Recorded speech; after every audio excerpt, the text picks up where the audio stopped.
Hola gengs, welcome back to kopi-kopi ala-ala suka-suka. Bersama saya di kopi-kopi ala-ala suka-suka. Tentunya suka saya. Suasana hujan pas banget untuk bikin kopi. Sekalian saya akan tes rasanya si Panama Gesa dari Finca Santa Teresa, Panama tepatnya. Dan ini bukan dari Hacienda La Esmeralda, jadi bukan dari petani yang pertama kali mungkin menanam geisha di daerah Panama. Ini kayaknya termasuk baru ya, si petani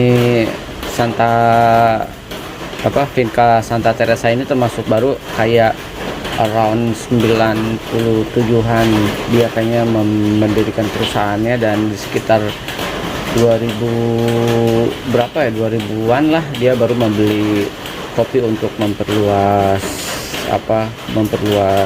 perkebunannya. Jadi sebenarnya sekarang banyak banget kalian bisa menemukan Panama Gesa yang beredar di market dengan beberapa petani yang berbeda, tentu saja dengan level harga yang berbeda, jadi tergantung si petani ya. Kenapa saya pilih si Finca Santa Teresa ini? Karena kalau melihat root petaninya atau histori petaninya, lumayan punya track record yang bagus ya. Dan kayaknya di Singapura kedai-kedai di Singapura kayaknya lumayan intens pakai si Finca Santa Teresa ini. Dan di Indonesia saya belum menemukan kedai kopi atau roastery yang menyajikan atau menjual si Finca Santa Teresa, roasted bean tepatnya ya. Nah, si Santa Teresa ini yang saya beli, Panama Gesa tempatnya yang saya beli ini, prosesnya honey dan tasting note-nya honey, lalu ada juicy, ada nektarin itu kayak semacam stone fruit, lalu ada orange dan plum. Varietalnya ya tentu saja si geisha, dan ketinggian tanamnya 1400, biasa sih rata-rata sampai 2100, jadi cukup tinggi ya si tanamnya. Dan kayaknya si Santa Teresa ini lumayan concern terhadap lingkungan kalau kita baca si petaninya, dan sangat concern terhadap lingkungan. Jadi dia itu kalau nggak salah memanfaatkan semua hasil panen kopinya untuk digunakan untuk bahan bakar, untuk apalah semuanya, jadi nggak ada yang terbuang dari si kopinya. Makanya mungkin kayak dia mendapatkan penghargaan apalah dari pemerintah untuk si entah penghargaan atau sertifikat lah, yang bahwa dia sangat peduli banget terhadap lingkungan sekitarnya. Itu intronya ya kurang lebih. Jadi kalau petani di luar memang saya sih akuin memang dahsyat banget ya untuk memelihara si pertanian, sehingga dia benar-benar yang ya udah kayak gila banget lah pertanian. Kayak di film-film, kalau di Amerika ya kita lihat film misalkan film Interstellar ya, yang dia Interstellar ya, intinya adalah satu film yang saya lupa, dia keluarganya pengusaha perkebunan gandum. Jadi ya kayak gitu tuh, seholistik itu perkebunan kopi di luar, di Brazil atau di Panama. Menarik sih sebenarnya kalau baca-baca atau lihat histori petani-petani yang di luar yang sekarang memang harganya juga gila. Oke, saya nggak akan membahas itu, tapi saya akan membahas seperti apa rasanya manual roasting yang saya bikin dari Panama Gesa. Salah satu green bean yang saya beli dengan harga yang lumayan mahal, dan kayaknya si Finca Santa Teresa ini lumayan terkenal sih, lumayan terkenal. Oke, sebentar ya, saya panggil ranting dulu, semoga dia mau join. Hey, kamu nggak mau join sama sekali, Rey? Ah, Rey? Kamu nggak nemenin aku kopi? Oke, thank you. Oke, saya akan ditemani ranting kali ini. Thank you ya bro, udah mau nemenin. Timbang dulu. Oke Rey, silahkan duduk Rey. Oke, sebelum saya bro, sebenarnya saya punya tiga level roastingan berbeda. Jadi ada versi light versi saya, lalu ada di medium dan ada di dark. Jadi saya mencoba 3 level yang berbeda dengan 3 metode pengapian yang berbeda dengan kompor yang berbeda tepatnya. Soalnya saya merasa kok kayak saya kurang puas dengan hasil roastingan. Saya akan timbang dulu ya. Aromanya enak. Aromanya enak banget. Ranting harus saya akan set main-main di 15 gram. Aduh, saya mesti pindahin toplesnya. Ini resting 9 hari. Saya mesti pindahin toplesnya, kalau nggak nanti kesegarannya kurang maksimal. Jadi saya mesti pindahin, atau saya vakum pindahin ke vacuum bag. Ini hasil roastingan saya. Menarik ya. Coba cium aromanya. Sangat soft banget, sangat menarik banget, dan saya akan gilingnya menggunakan 1G pressure. Oke. Saya akan tambahkan sedikit karena saya akan sedikit. Saya akan tambahkan sekitar 1 gram karena nanti saya akan buang si bagian bawahnya untuk membersihkan sisa-sisa residu kopi yang kemarin saya gunakan pakai gilingan ini. Oke, saya akan set di circle 1, 2, oke, 3, 4. Oke, saya akan coba di circle 4 dulu, lalu saya akan giling dulu untuk ini ya, untuk membuang sisa-sisa residu yang sini sambil ngecek gilingan. 4. Ih, aromanya enak banget. Sangat, kok aromanya lebih ke black tea ya. Dan this is so ting, coba cium deh. Enak banget deh. Enak banget aromanya. Menarik nih. Semoga sesuai dengan rasanya. Oke, ini kan saya di circle 4. Jadi saya akan naikin sedikit. Saya akan main di circle 4.2 ya. Oke, kita akan gini. Kita akan cobain nanti rasanya. 1, 2,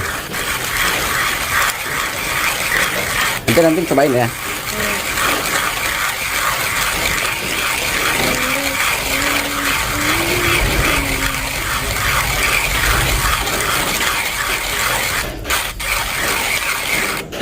Saya pikir saya akan gagal manual roasting menggunakan metode kompor portable.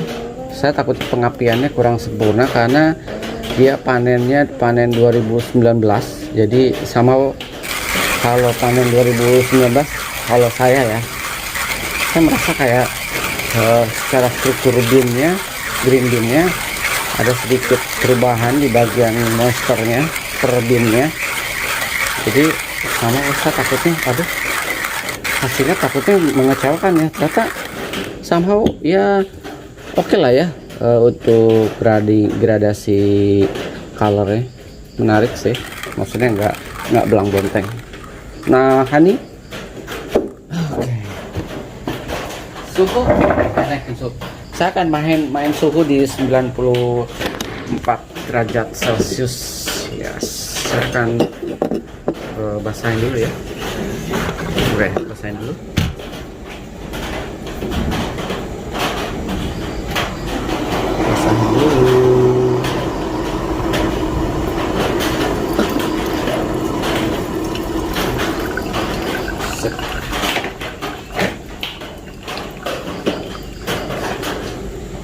Menarik nih, Ting. Menarik nih, Ting. Aku punya bombolon, kamu mau nggak? Oh, mau. Oke, kita nanti aku bikin kopi dulu. Lalu kita akan ditemenin sama bombolonnya.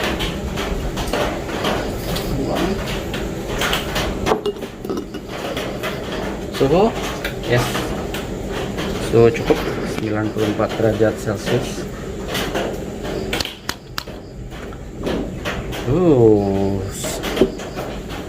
Aromanya sangat black tea buat saya.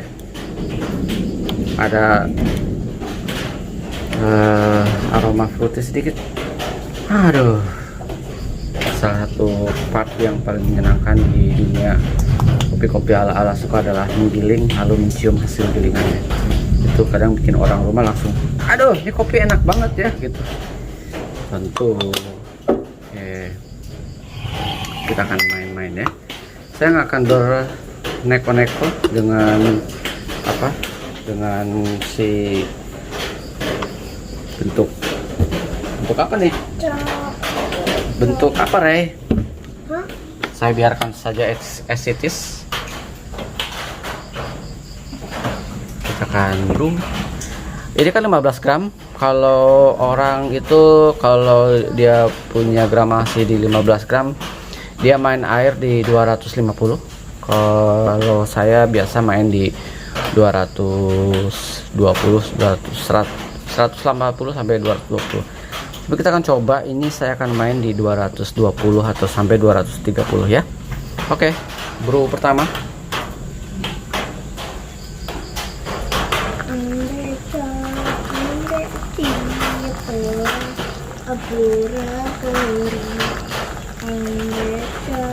Tiga puluh.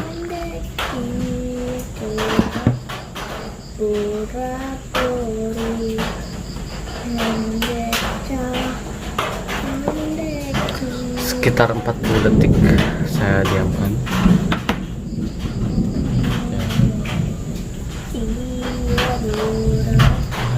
Berikutnya saya akan tambahkan air lagi. Sangat pelan-pelan.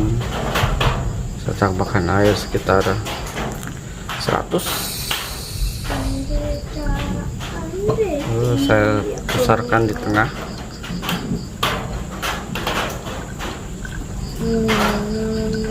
Oke. 30. Hati-hati panas. 30 100. Oke.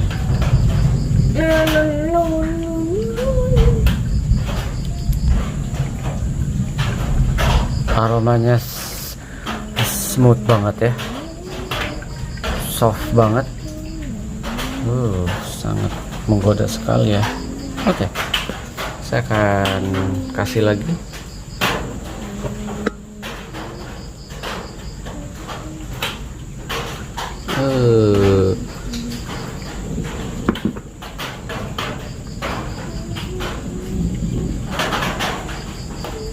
Bombolon nih temannya, bombolon. Sama aku kayaknya belum foto buat head nih. Aku foto dulu ya. Oh sorry, mesti aku foto buat head. Sebentar ya. Sudah saya abadikan. Saya temannya bombolon. Salah satu. Kenapa? Ini? Neraka? Ya aku segigit aja. Masih ada satu lagi kok. Nanti satu habis.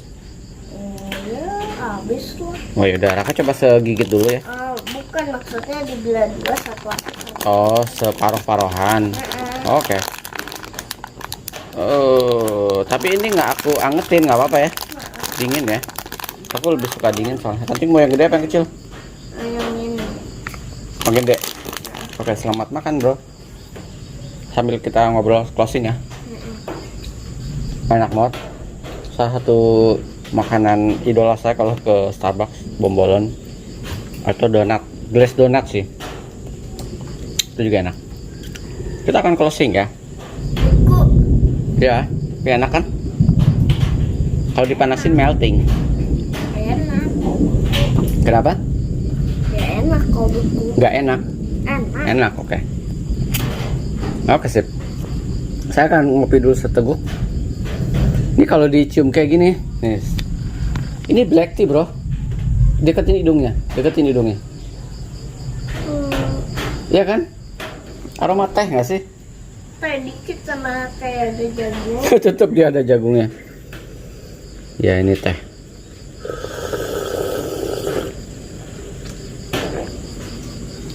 Damn.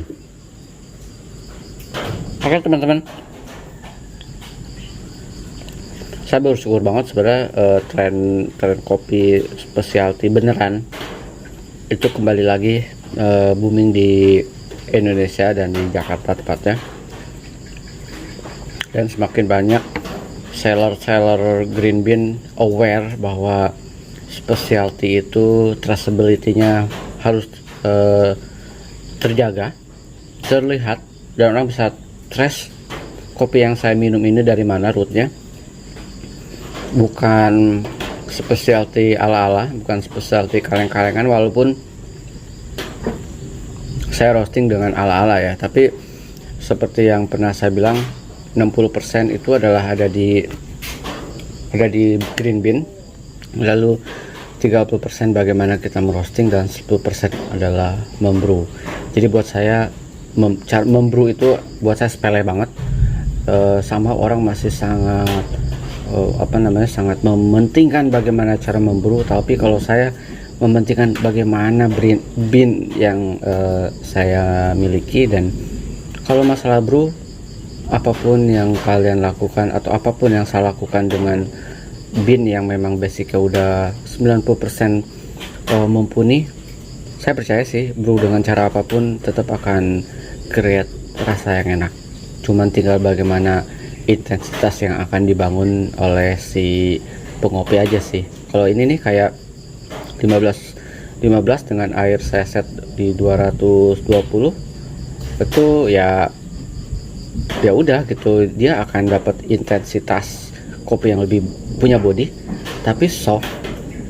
Ada sedikit hint bitternya, kayak kalau range 1 sampai 5 dia tuh ada di setengah si hints bitternya itu. Buat orang kopi nggak boleh bitter, buat saya buat kopi apa aja yang penting enak, itu sih. Oke. Enak banget, serius, ini enak banget.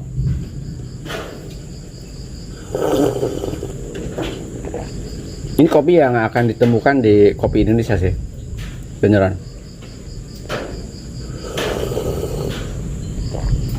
Enak banget.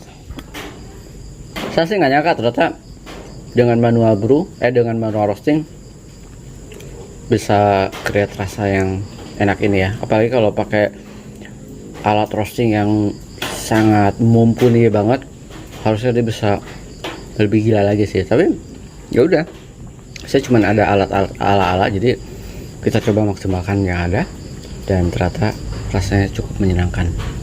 Oke. Cukup lah chit-chatnya teman-teman. Ini masih sebenarnya saya cuma roasting kayak 200, kalau nggak salah ya, 200, 150. Ini masih ada sekian gram lagi. Saya akan roasting juga nanti. Tunggu aja, karena saya punya stok lumayan banyak nih. Cuman house blendnya saya punya satu dari roastery di Jakarta. Ini belum tentu dicocok dibikin kopi susu, saya juga nggak tahu. Nanti kita cobain. Alatnya masih di mobilnya lagi dipakai opahnya ranting ke sebelah. Ini dibikin pakai Staresa Mirage, pasti enak banget nih. Ini enak banget pakai V60 itu soalnya bukan style saya. V60 itu somehow kayak pengen sesuatu yang santai, ringan, dan menyenangkan, cerah ceria. Saya pakai V60. Kita akan cobain nanti pakai Aeropress, Cavelat Robot buat si yang dark roastnya, dan ada sedikit oily-nya yang di dark roast. Kita cobain kayak gimana ya. Semoga dia bisa masuk untuk dibikin kopi susu buat orang rumah. Oke teman-teman, cheers.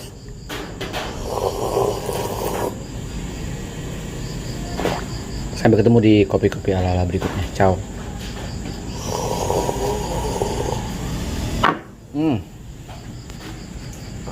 Pas berbarengan dengan berhentinya hujan di sore hari. Ciao. Lalu kasih seduhan terakhir.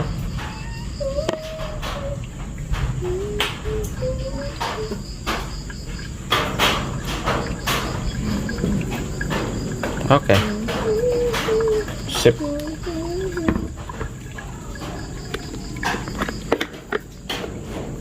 Saya akan berhenti di sekitar 200 ya 210 lah kurang lebih. Oke.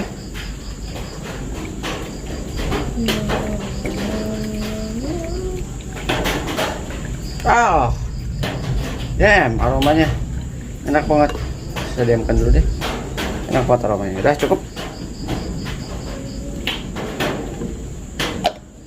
Oke. Saya taruh sini. Saya mau mencari esensi rasanya. Oh Ray, ini sangat aromanya sangat enak banget Ray. Waduh Ray, aromanya enak banget. Oh, nggak cium sini dong tangannya. Enak banget ya aromanya. Kayak ada jagungnya. Ada jagung, aroma jagung. Serius? Kayak dikit. Aroma corn kata ranting. Oke, menarik juga nih kalau kata ranting. Oke, kita akan cobain ya. Ini specialty buat saya, ini specialty bukan kaleng-kaleng. Men, ini bukan specialty, lupa saya. Kompetisi. Ini bin kompetisi. Damn. Saya berarti udah 2 kali bro bin kompetisi, dan buat saya si apa nama Gesa yang punya Bin kompetisi. Hah? Kenapa? Bin kompetisi. Ya bin memang bin kompetisi, bukan specialty lagi sini, beyond specialty. Harganya aja aduh enak banget. Kita cobain ya. Saya main di berapa tadi, 15k. Kita akan cobain teman-teman. Sangat soft banget, delicious nampaknya. 1, 2, 3. Wow, yes, this is delicious. It's sweet,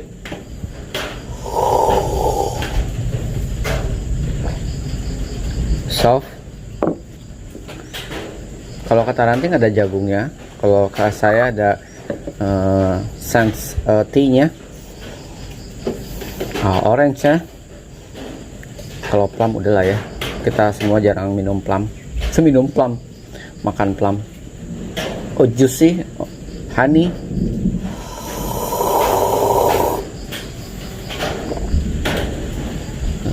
Sweet. Orangey, juicy, honey, black tea, tipis. Saya sangat suka ini, kenikmatan nih. Are, sekarang cobain ranting Aretusa. Try. Seruput memang ada hint sedikit bitternya, sedikit tipis banget. Tapi mungkin karena saya gilingannya tadi sedikit lebih halus, dan saya harusnya main di air 250. Pegangnya yang bener dong. Enggak, ini nggak panas bro. Nggak panas bro. Nggak panas. Anget. Seruput. Enak tapi kayak rasa jagung. Kata ranting ada rasa. Dulu kata ini kopi pada era dimana kopi dicampur jagung. Lampung, enggak lah. Kayak dikit gitu. Dikit ya. Ya. Buat saya sih bukan aku bukan jagung sih. Tapi kayak lebih ke teh. Ada sense tehnya dicium. Itu terus sedikit juicy-nya dan fruity, tepatnya setting lebih ke fruity. Tapi untuk rasa gimana menurut kamu? Enak ya? Ya ini bukan jagung bro, ini tuh kayak percampuran black tea sama honey, sama juicy dan orange di sini. Dan ada sesuatu yang Mungkin Ranting bilang jagung, tapi buat saya kayak apa ya, sesuatu yang nggak bisa saya definisikan sih, tapi dinikmatin aja. Terus saya kan nggak jualan ya. Oke. Kalau buat saya ini ada satu hint rasa yang mungkin di stone fruitnya, tapi ada aroma kayak floral. Nah, tepatnya floral tepatnya. Aroma floral ada di sana. Tapi floralnya apa saya nggak tahu ya. Ini kan di light roast versi saya. Nanti kita cobain yang dark roastnya kayak gimana dan medium roastnya kayak gimana ya. Saya akan coba pakai espresso si ini. Oh ya, alatnya ketinggalan di Sunter lagi, aduh, yang si Staresso Mirage.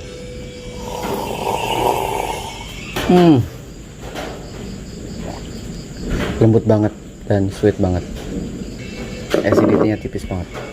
Ini yang saya suka dari kopi-kopi mahal kayak gini ya. Walaupun sekali lagi kopi masalah selera teman-teman, somehow kita tuh nggak bisa memaksakan bahwa kopi tuh harus begini, kopi tuh harus begitu, ngerosting tuh harus begini, ngerosting tuh harus begitu. Kalau buat saya ya, kembalikan lagi ke selera kita masing-masing. Ada yang sukanya kopi tubruk, ada yang sukanya kopi saset, ada yang sukanya kopi bubuk. Kita kembalikan ke selera kita masing-masing, karena sama kita nggak bisa memaksakan kehendak kita dalam mengopi ke orang lain, dan orang lain nggak bisa memaksakan kehendak kopi ke kita. Ini enak banget. Saya akan ambil bombolon dulu ya. Tunggu ya.